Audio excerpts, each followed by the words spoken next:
Are you having potty problems for your child or clients? Do you not know when to start or restart trying potty training? Are your child or clients refusing to sit on the toilet? Or are they peeing on the toilet but not pooping on the toilet? Or you may be missing or looking for signs of constipation, which is messing with the whole potty process. Today, we're tackling all of these potty problems.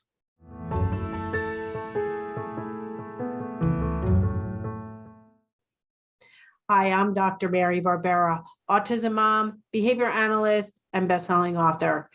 I want to present to you each week, in some way, some information that might help you, not only with children with autism, but also toddlers who are showing any kind of signs of autism or delayed. Many times, these young children who are delayed, who are not diagnosed, actually do have potty problems too. I consider myself as a registered nurse and a behavior analyst and a mom to be a potty training expert. And so I went to another expert, an internationally recognized researcher in the field of potty training, Dr. Steve Hodges, and we talked all about potty problems for all kids. So I was able to then, really ask some questions about kids specifically with autism or toddlers showing signs of autism. So today I want to present just a short clip with me asking Dr. Steve Hodges and talking with him about when to start potty training, signs to look for with constipation, and what to do if your child will pee on the potty but not poop on the potty. So let's get to this excerpt. So in the babies, if they're otherwise completely healthy, no other issues, and they're on breast milk, talk to your pediatrician. If they think it's okay and you're happy with that, then it's fine to kind of slow roll it. But if you're having a child that is straining to poop, having large bowel movements, definitely having difficulty, like pooping is in their brain, it's a stressful situation for them. Hiding to poop is a big one. People think they're just hiding because they're shy. It's a sign of constipation. Then I would definitely talk to your pediatrician about getting a treatment for that. And I think, most kids go through a phase like that if you think back to it. And just keep track of, be involved. You're involved in your kids' diet and their exercise and all that. Be involved in their toilet habits as well. Take a look and see. I know it sounds weird, but it's really important. If they're putting out, the most common sign we hear from parents of that we know to be constipation, the parents just mention in passing is, oh, he does the biggest bowel movements. They're just huge, Yep. And so that's a bad sign. And I know I say I don't want to treat things unless the child is having problems, and I definitely believe that. But if you have a child that's severely constipated, they may develop issues, right? So you don't want to completely be out to lunch if they're having some signs just because they're happy and healthy.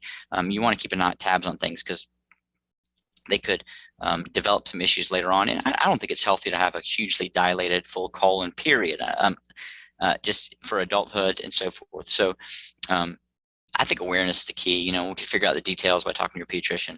But if you have a child that's having trouble pooping, they don't have to. And if they're having other accidents or other issues, we can definitely fix those. And in your books, you do say that potty training, or really heavily focusing on potty too young, can also be a critical junction point for kids to withhold and get constipated. Exactly. I got a little sideways with a lot of the elimination communication people just because they really promote, and I'm not for pollution like diapers. I know create fill up the landfills, but I think it's definitely unhealthy to train too early. And you have to look at what are we doing. People that try to get out of diapers too soon are probably just training themselves to respond to the child's urges and signs. The potty training, and this was from Dr. O'Regan, a quote he told me, and I think this is 100% accurate. It's a physiological process, like walking or sleeping or being hungry and eating. You can't force any of this, right? You can't make your child sleep. You can put them in the right environment. You can't make them crawl or walk any faster than they were going to. And you can't make a child potty training any faster than they were going to, although it can be delayed if they're constipated because they lose control. So I have not seen a child younger than 3 that's really ready, and I haven't seen many kids older than 4 that shouldn't be ready. So for me, between the age of 3 and 4, if they're developing normally, and have no other conditions, obviously, then that's a good age to potty train. Yeah. And I do want to make a caveat there, because most of the kids that the listeners are, either their own child or their clients, they are developmentally delayed, and that adds a whole nother twist to it. And so from a behavioral point of view, I am all about pairing up the potty early, like at 2, just to make it part of the, we sit on the potty. We don't even have to go. We just sit on the potty in the morning and maybe before bath, and we watch their older brother. And I'm also a huge proponent on boys should sit on the potty until they're fully bowel trained, because I hear it all the time. An older boy is pee trained, but not poop trained. And almost always I'm like, are they sitting on the toilet to pee? And they say no. And so, in one of your books, you talk about like scheduled sits right after breakfast or right after dinner, when you are more likely to poop, or first thing in the morning. Physiologically, you're more likely to poop. But I do think that for kids with autism, waiting too long to introduce a potty, as this is where we sit just to relax, is also a problem, because then they might be super resistant on top of it. That's an excellent point. There's no harm in introducing things. You don't want to pressure them to hold it in. That's the thing. Number 2, the one downside of delayed potty training or later potty training is that some kids just get too comfortable pooping in pull-ups, and toilet avoidance for pooping is super common. So typically the kids will pee on the potty and then they won't poop, or they'll, the story of the child that will just be completely dry but come home and ask for a diaper to poop in or pull up is so common. I have seen, and there's protocol set up to treat that issue. And how do you treat that issue?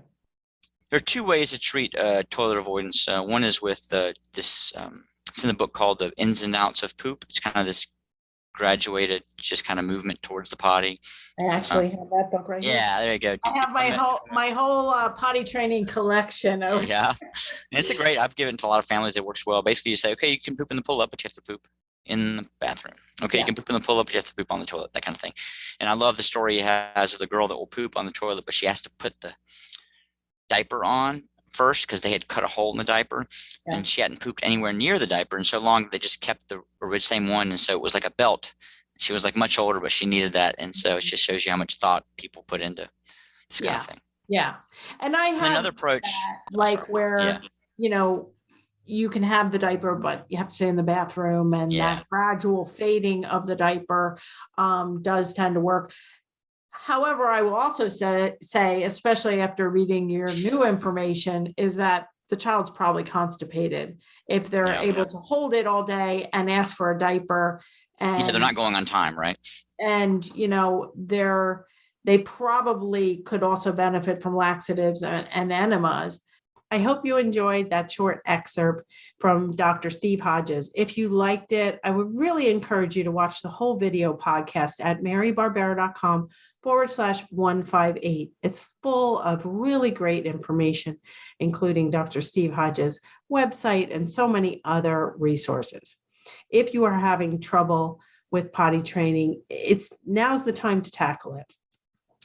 If you enjoyed this video, I'd love it if you'd leave a comment, give a thumbs up, share it with somebody who might benefit. And for more information, I would love for you to attend a free workshop to see if joining my online course and community is the right fit for you. Go to marybarbera.com/workshop, and I hope to see you there.